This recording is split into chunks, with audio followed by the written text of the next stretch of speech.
Hey, it's not backwards. What's up, everybody? It's BDF 44 coming at you with another video. All right.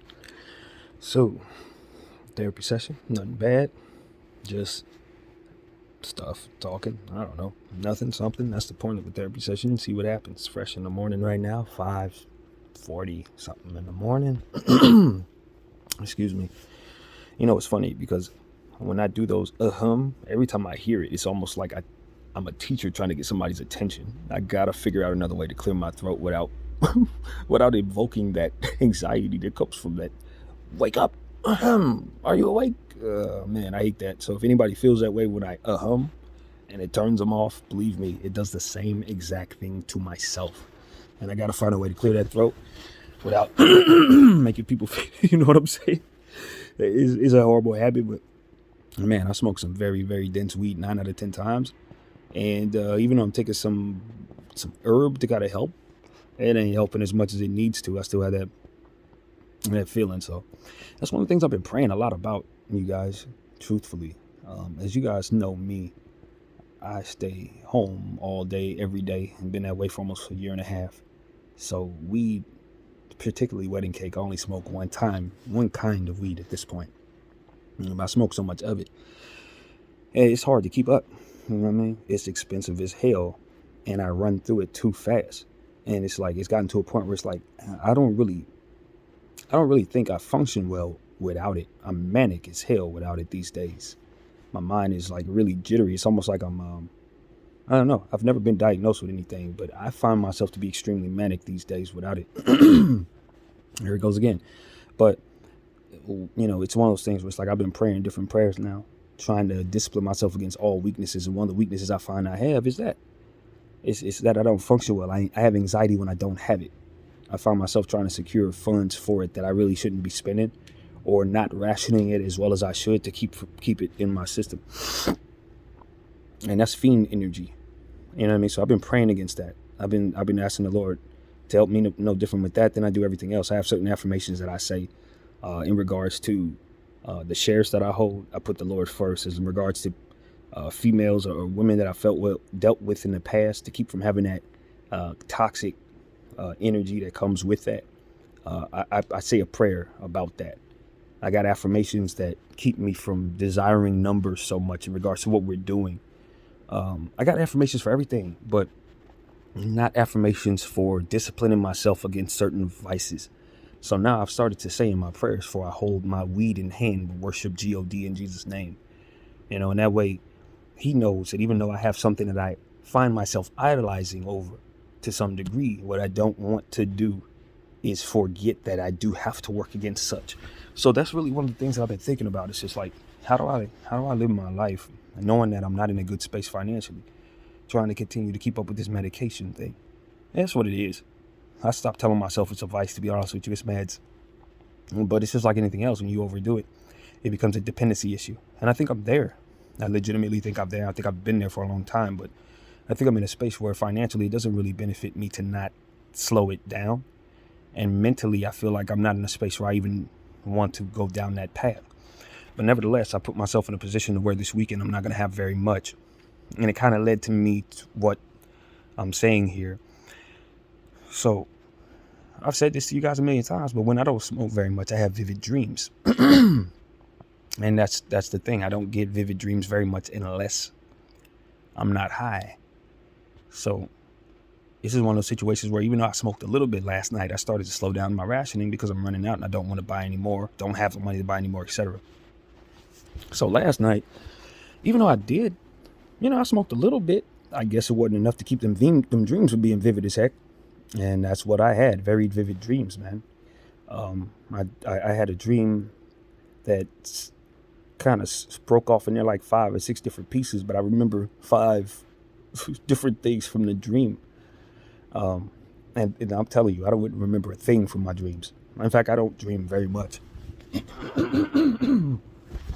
So this is the situation where, last night I saw people in my dreams that I ain't seen in a long time, man. My mother was in my dream. We went to some type of Denny's or something like that. We were there for a split second. We weren't there for very long.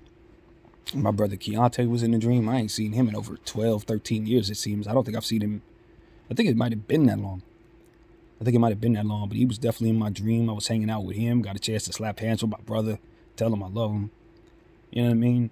Who else? It was Kyrie Irving was in my dream. As you guys know, I have a list of people that I pray for all the time. Kai showed up.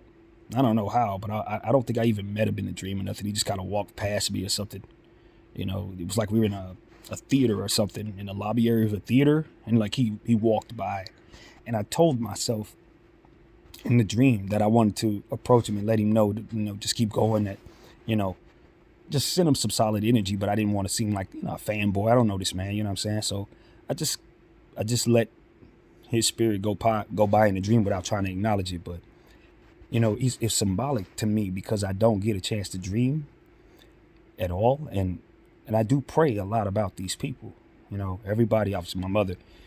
And so she's been long gone for a while, but, you know, that was a part of the dream as well. And then there was another side of the dream, totally different side. And that was a side where it wasn't so good. You know, I went to, actually, I think another person that I know was in the dream, believe it or not. Another one of my brothers, Lester, was in the dream when I was at the train station.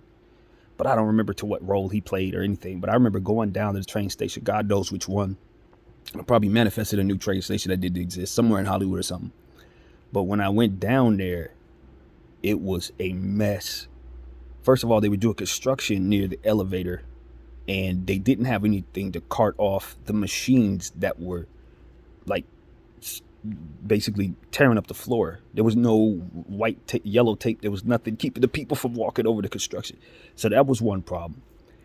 Then one side of the train, like, you know, they have two sides, one going in opposite directions. One side, it was like the train had been completely demolished. Really, really ugly stuff. And the window looked like it had had a blast from like a cannon, like a cannon blast. It shot straight through the window, and the train itself had been smashed. It was almost, if you've ever been to Universal Studios Hollywood, on the you know, if you ever take the tram tour, I don't even know if they still do this. I ain't been there in years, but when I was there, they had a little part of that thing where they take you into a train situation with King Kong and supposedly tearing up the train station. It was something like that, but it was just the train itself had been completely demolished. It was almost like King Kong had picked up the train itself and like balled it up in a million pieces and then shot a cannon through the window. It was a complete annihilation of a train. And it was just sitting there, and it didn't make no sense. It hadn't been moved or nothing. It just looked like a giant war had come through there and just destroyed that area. And then I looked over to the left of me, and there was a dude with blood all over his face. It was a mess, man. It was a mess, but I was sitting there waiting for the train that was coming on the other side, and I was apparently going to get on it, even though the other one looked like it had been war-torn. So it was very disturbing, to be honest with you, to see the train that way. You know what I mean? Just to see it that way, not knowing what caused that, hoping that it doesn't happen in real life. But that was, that looked like some type of alien or something came through there and really demolished that thing. It looked like an animal, like a dinosaur. It came through there and like tore it up or something. I don't know. It didn't look like anything that was human did that. It didn't look like a gun did that. Honestly, it looked like a monster came through there and just tore stuff up. And then there was another aspect of the dream where I found myself like it felt like I was in some place like New Mexico or something. It looked like that, like if I've seen these places on TV or something, it looked like it was out somewhere in the middle of a place like that, and or something of that nature. Maybe a place, I don't know, I can't even properly describe it to you, but it looked like a place of that nature, New Mexico type energy, desert, something like that. But it was one of those situations where it was gunfight. It was some type of I don't know what type of war it was, but it was a war of some sort going on there. And, you know, at the time I didn't have a vehicle, so I'm trying to get on the bus. I'm trying to ride around. I guess it was what led to me being in the train station. It was one of those situations where that area is where I ended up finding myself going to the train. And so it was like a continuation of whatever that war was. But the all outside was just, it was chaos, man. It was ducking bullets, you know, diving into different areas, trying to cut corners, trying to keep away from where the static was. It was war torn. And You know what I mean? I just found myself, it felt as if I was trying to get from one place to the next. It was like I was going from work to school or something, or from one job to the next, that kind of thing. That was the situation. And I'm just like, didn't have a car. So I'm walking through the streets, but the streets are like, it's all bad out there. So that was part of the dream. Just trying to dart through back alleys and stuff like that, duck it through, trying to keep from running into anything. And then ultimately finding myself in a train where it was all that going on. But constantly running into people that I love just the same in the midst of it. So that's really the dream, man. That was in the midst of what it was that I remember. Obviously, it doesn't come together to make any real sense. But for all the people that I saw, for all the destruction that I saw, I just felt it was, decent to document it, since I don't have but 1 or 2 dreams a year. Might as well. So I think that's pretty much the gist of it, man. I thought it was my mother and Q that really stood out in the dream, and Kyrie that really stood out in the dream and made me remember all of the other details that I do. But other than that, I can't say I remember anything else. Not really anything else. So that's that. I thought another thing that was kind of noteworthy was just everything that went on at Staples. Sorry about that. All right, with T. Morant and Shay Sharp kind of having a little exchange that wasn't pleasant at the beginning, but ended very, very brotherly and respectfully. And I remember that I had a moment where I worked out right before the game, and then it was one of those situations where it's like, all right, let me get in the shower after the workout so I don't have to wait throughout the process of the game to get in the shower, because I ain't gonna want to do it after the game. So it's one of those things where it's like, all right, let me try to rush against the clock. I had like 10 minutes before the game started. I'm rushing. But as you guys know, since I tell you all of my business, I have a routine where I pray in the shower, and I pray for all the people that I pray for everything I can think of. But being that I only had 10 minutes to shower, 5 minutes to shower, I rushed through all my affirmations. And one of the things that my spirit dedicated the shower to, that prayer to, because that's the better way to describe it, dedicated my prayer to, was the game. I didn't want anything unprecedented happening at Crypto.com Arena. Obviously, I didn't expect nothing. But nothing ever happens until it does. And then you wish, nothing happened. And so it's one of those things where it's like nothing was going to happen. But I made an intent to pray a great deal about the overall energy of the place. I know Memphis as a city and as a state and as a team is going through a lot. They bring a lot with them. You know what I mean? And I know that the Lakers are not favored to win the game. And I really wanted something I wanted to be wrong, because I went on this camera, if you guys watched that, and I told everybody I didn't think they had a chance to win at all. Like, I gave us a very, very, very small chance of being able to even compete with the Memphis Grizzlies based on what it looks like in the matchups. And so I said a prayer. I'm like, Lord, I would love to be able to actually win this game. I would love for whatever, to work out. And just for the overall effort for tonight, if for some reason things are not supposed to work out, I'd like to pray some energy in a way that would change that around, so that whatever is worked against you doesn't work against you or whatever. So those are the prayers I was praying in the shower before the game. All kinds of stuff. And then to see how that played itself out with those two having an issue, and then finally ended in a peaceful way. The Lakers, of course, got the win. I'm not going to say God just blessed me with the win because I prayed, but it was good that the Lakers walked out of there having had a lot to be pleased with, having things work in our favor fortuitously, and just ultimately for the game to be solid. Everybody walk out of there healthy. No unprecedented stuff going on outside. Everybody get home safe. Like, those are the type of prayers I was praying just specifically for this game. And I was very happy to see the overall aura of that Unk and T. Morant thing fall into the favor of good. I don't know if my prayers contributed to that or not.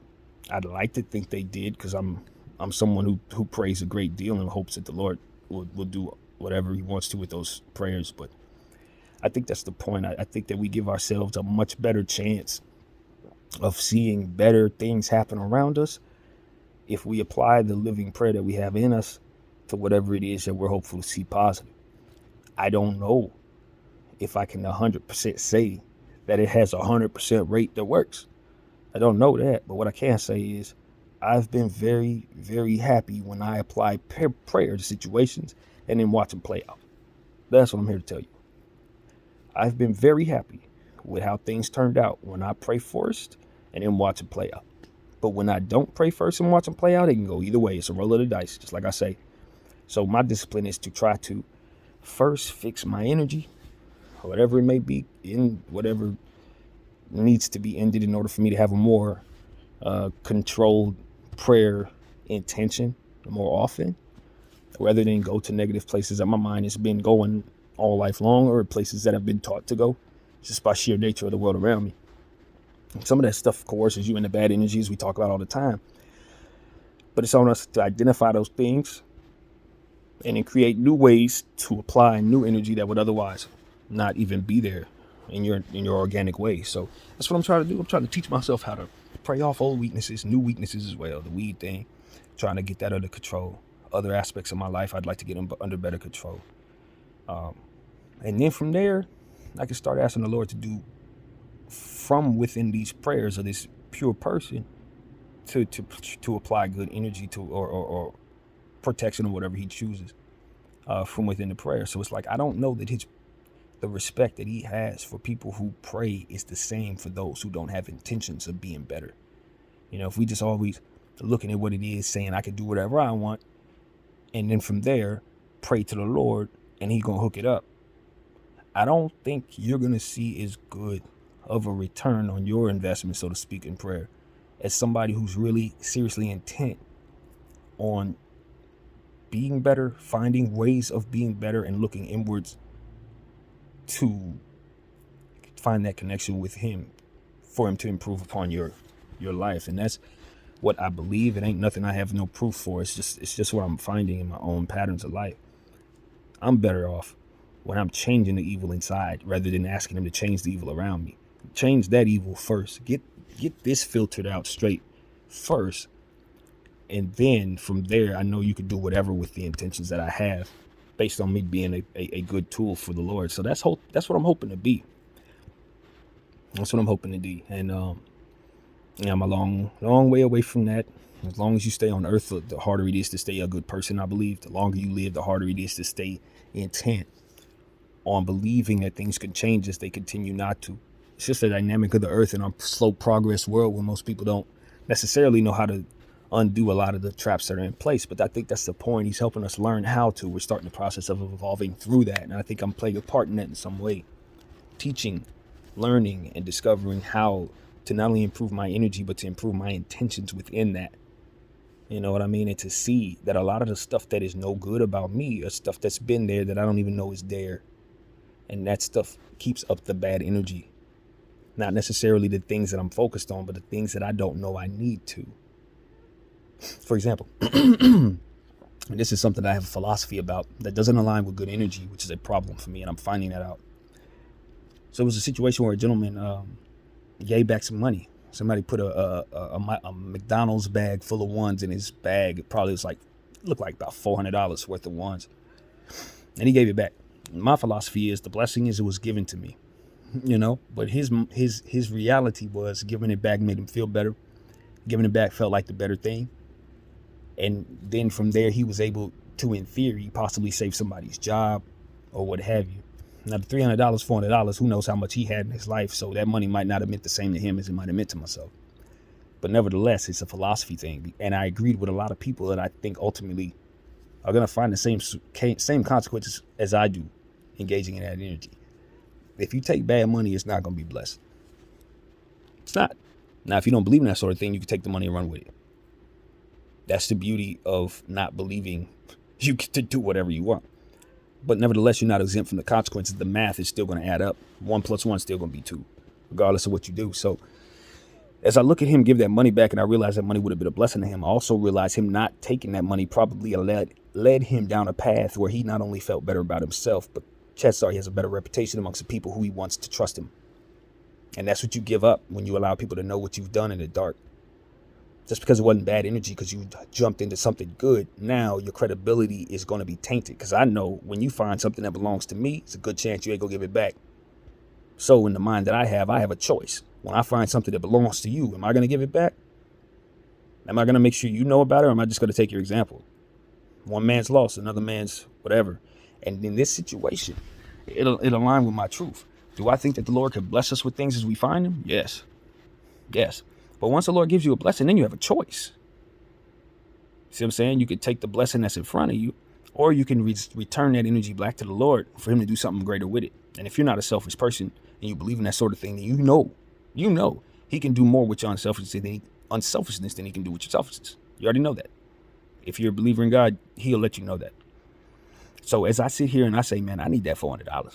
And I remember times when people I love brought money to themselves, found money, and they kept it. Nothing bad happened. But what I'm telling you is, when you know, whatever the case may be, when you know what you're supposed to do, it's not really about what makes sense necessarily. It's about doing what you know in your heart is right. And sometimes what's right doesn't align with the world around you. We're from a world where people upheld slavery for thousands of years. People comply to stuff they have no business complying to all the time. But at some point in time, we got to realize that just because we have some fortuitous luck within all of the chaos doesn't mean that we can't be a solution to the chaos itself by doing the right things with some of that good luck we get. Not everything that comes your way is necessarily for you. Sometimes it's meant for the devil to be able to use you. And as you find yourself in a situation enjoying what it is that he's giving you, he's destroying everything else through you for you to be blamed for. Not to say that's what's going to happen when you take $400 from McDonald's bag that's handed to you. But what I'm saying is it starts the domino effect of you having that be your norm. And whatever environment is created from that, it's your fault. So all this talk about all that money is good for him because God gave him the blessing himself. Yeah, he did. And he had a choice. Either he could take that money or he could get that money back. He gave it back, and there's going to be a lot of blessings that come from his reputation not being sour. Yeah, there's going to be a bunch of people like myself who look at that kind of crazy and say, man, I could have got that money. But it's also going to be a bunch of people who get that money and they're going to face the consequences of having it. It may not be as good. That $400, and you didn't get it in a blessed way. So chances are you're going to spend it in some kind of way, ain't no good, or lose it or something like that. That money, obviously it's lost now. So whoever that McDonald's employee is, definitely getting fired. Ain't got no chance of keeping their job. No chance.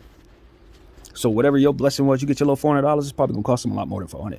Now, whatever they do because of what it is they do, they lost their job, and then they go off and be whatever, or find themselves in whatever situation where they have a bunch of choices, or people now have to not eat in their household, so now they got to go out and do something stupid. Yeah, that's partially on you.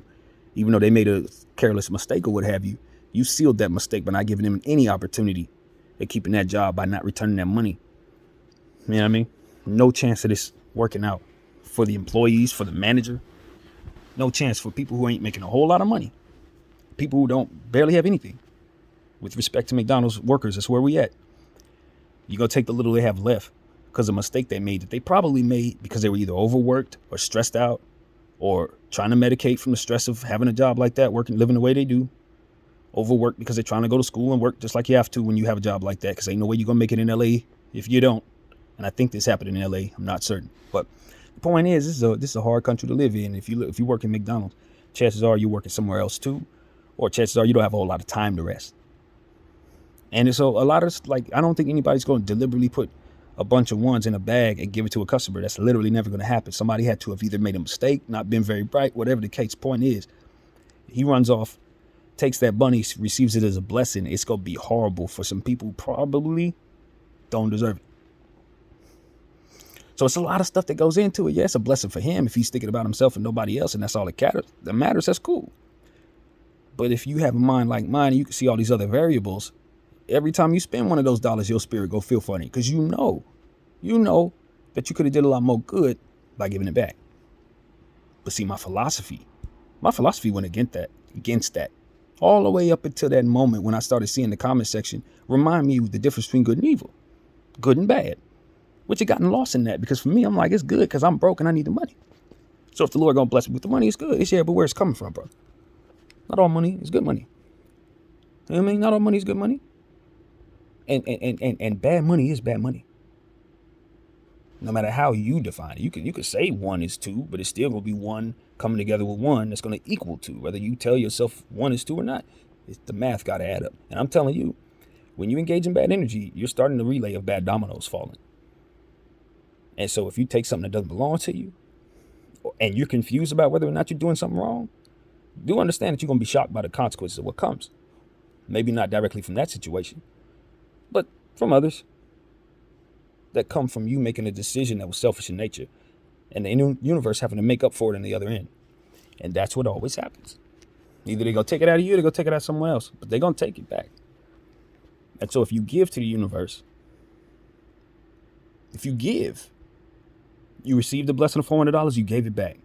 What do you think the universe has to do in regards to that?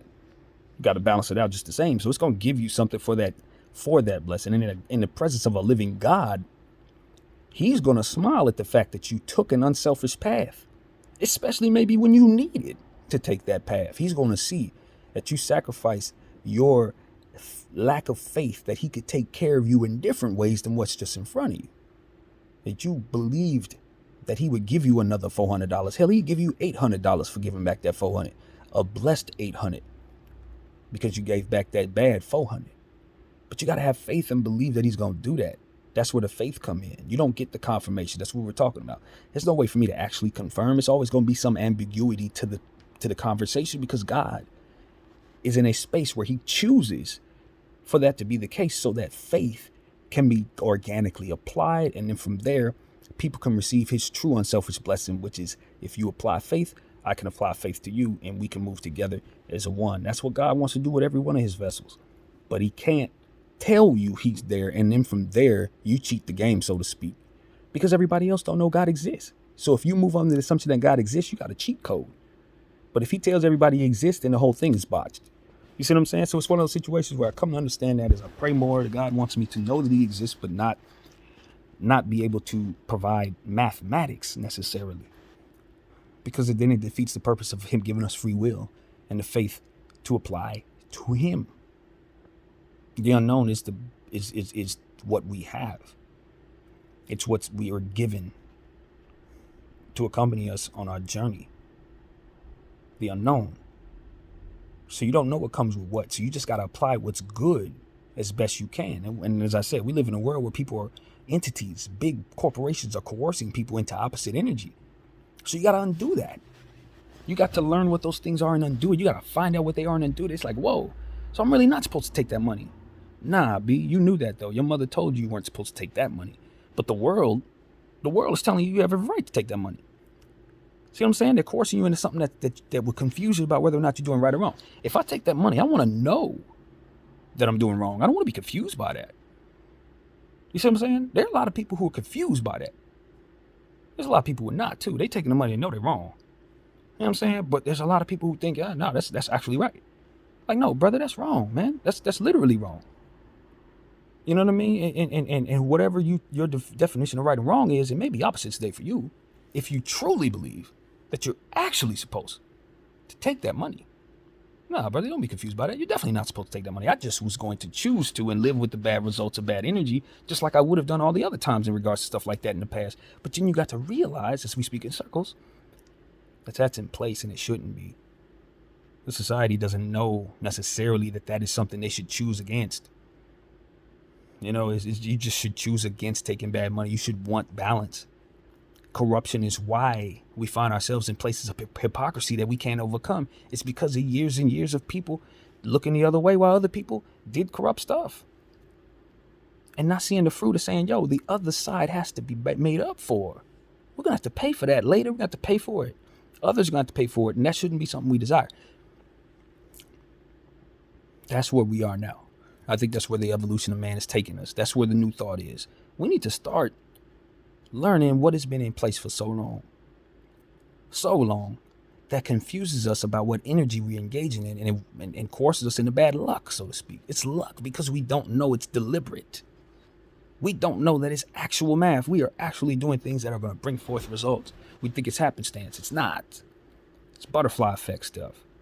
What you do going to come back to you, and it's going to reverberate across all space and time. And so if we know that, then we don't put out certain bad energy for the short term, no different than we don't mortgage our entire future for the present. It's the exact same thing. If you believe in God and you apply your faith and you apply the right way. You know, I was talking to a friend of mine, my good friend Karen, and I was talking to her, and I always talk to her on some positive Lord bless us stuff. She was the very first person on the list. Same girl that took me out for my birthday, one of my favorite people. Same person that ultimately helped me, along with Delicia, work on my playlist. So these are important people to me. When I talk to them, it's meaningful. But I talk to Karen every morning, and I kind of bring a God-like position to the situation a lot of times. Hey, good morning, God bless you, good stuff like that. Speak life into her, all that. We keep each other up in a real way. But one of the things I said yesterday to her was like, I said in a voice message, I like, sometimes people make God out to be corny. We have God in our heart, we follow him, but the world and the society around us, they want to make it look as if God is not real, as if he's like bad culture, like corny culture. You mess with Jesus, you mess with God, you Muslim. If it has to do with the Lord, it's like, nah, you're not with the in crowd. And as I was saying that to her, she was like, nah, that's not what I think. She grew up in a Catholic household. She loves the Lord. Her family grew up loving the Lord. She made some mistakes in the past, but she wants to get closer to him, not further from him. And she believes that I shouldn't feel that way when I'm speaking to her that way about God. It shouldn't be no question about whether or not it's going to be received, or if it's going to be seen as culture that ain't cool, because she's a believer and that she wants that in her life. She needs more of that in her life. And as I prayed about it, I'm like, Lord, the only reason why I said that is because the girl I knew back in the past, I wasn't really sure where she was spiritually. And she was very young, so she engaged in the same stuff most young people engage in. You know what I mean? At that time. So it's like, in order to reach young people, I think I got to say that filter. It's like, yo, I know they make God out to be corny, but look at the experiment I'm trying to run. I'm happy with the results I'm doing this and doing. It's not about me trying to be just goody two shoes. I done tried something that didn't work for 37 years, and now I'm trying something that I think may, and it is. And that's the approach. But like, it's the misconception within my skull of the culture of God being corny that makes me have to say filters that are not necessary to say. And that's the point. It's like they've warped our own minds. With the culture in place, you think you have to say stuff that you don't even have to say to people to help them understand certain things that they may already do. That's where the prayer is so important, because we don't really know what's in our heads is actually accurate. We don't really know if what we're perceiving is the way it goes. We don't really know if who we're looking at is actually who we believe we're speaking to.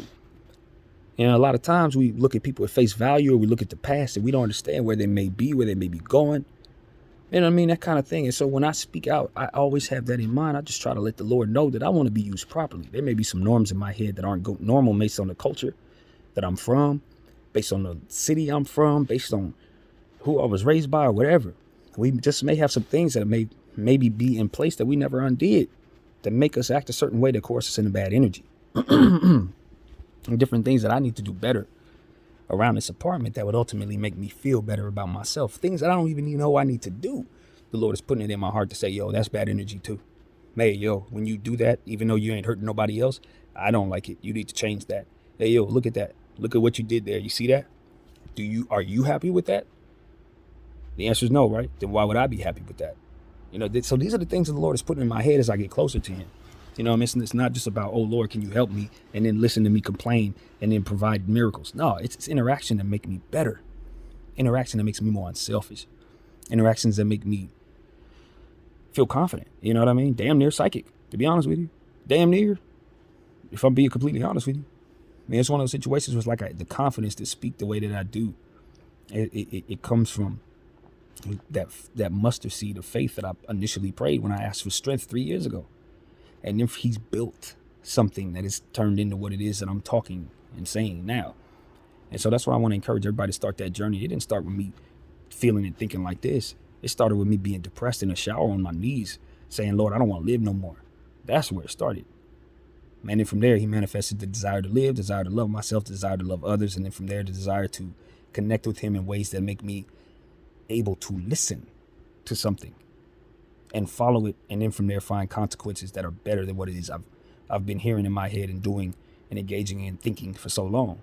Allowing that submission of the Lord to get into my heart, work with whatever it is that I have, undo whatever it is that needs to be undone, prayers of affirmations that are greater than what it is that I've been thinking, and let him motivate me.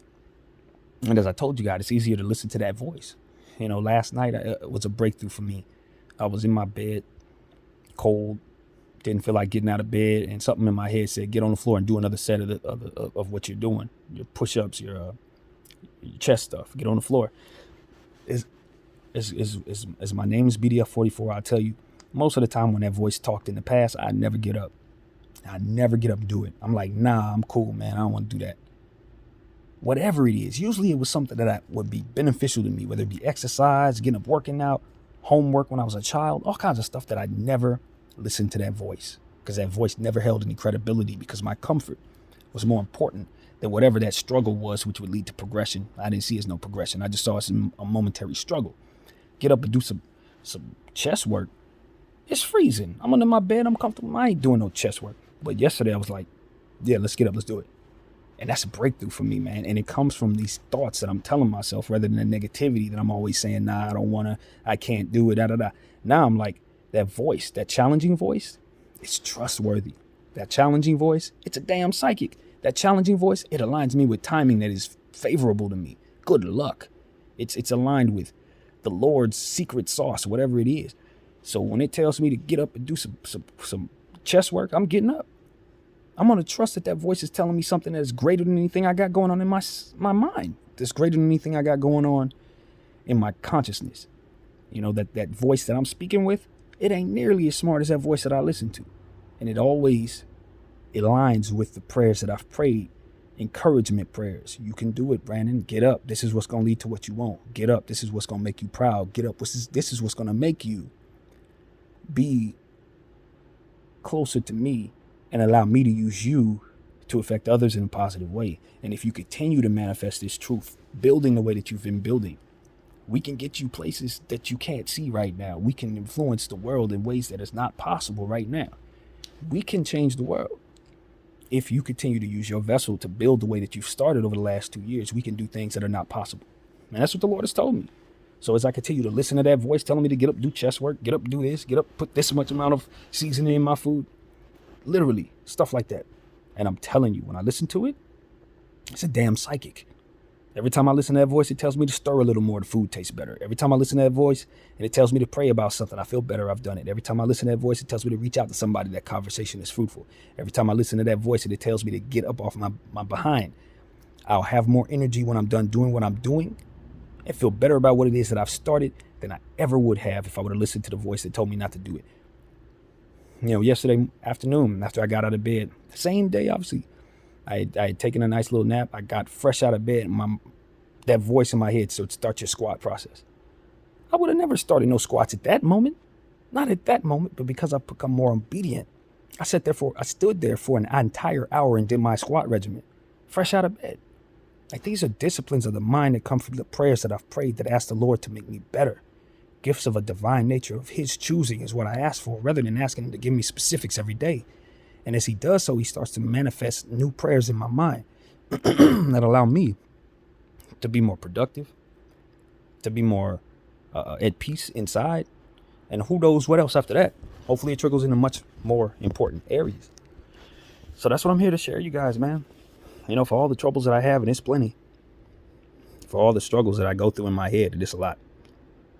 For every bit of the insanity that I think I harbor, which is plenty, I tell you that there's something to govern my heart that allows me to stay good, or allows me to know the difference between what's really good and what's really not within myself, and discover new ways of finding where I've been engaging in bad energy all this time, where I've been engaging in self-destructive energy all this time, where I've been engaging in allowing myself to be a tool for the devil all this time, where others may have coerced my little young mind into thinking that was the way to go. All of that. I have the ability to cleanse myself of all of it over time. Even the stuff that I don't know is there. Eventually that voice, that subconscious mind, is going to tell me exactly how to undo it. And as it does, I'm going to come to you and show you exactly what it shows me. And if you want to write it off as nothing, cool. But if you apply it, it's going to work. BDF 44. I thank you all for watching.